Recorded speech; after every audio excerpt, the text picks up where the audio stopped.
sakweje katandika mu mwaka gw'2020 kandi basiya amataji 19 kwetorora burenje bw'izuba mbweni izuba ryanye mwabazyo bigwira itagerusiyo mutahuni yakazo kusya boko buhereza ubwabiko guzene ntunguke zindi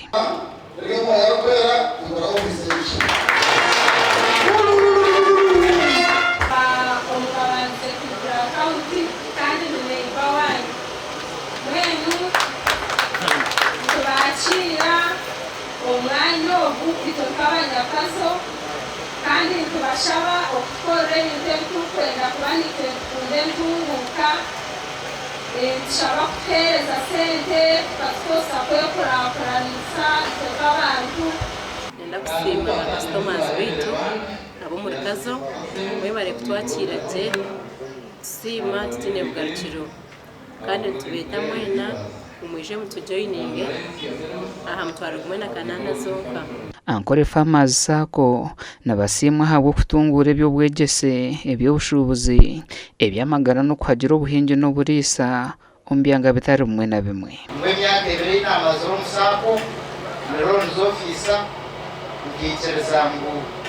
urumuntu we no arebe nakurakurana nabatakoze sasente zeyewe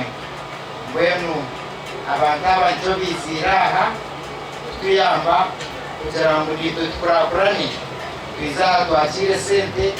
tugende tugwene tuzigumare tusasura abana bitu school fees kazo we are peaceful people kandi tukunde tunguka kandi sente tuzine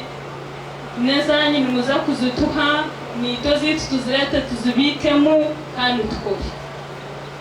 And as the commercial department, district, we promise maximum cooperation with you.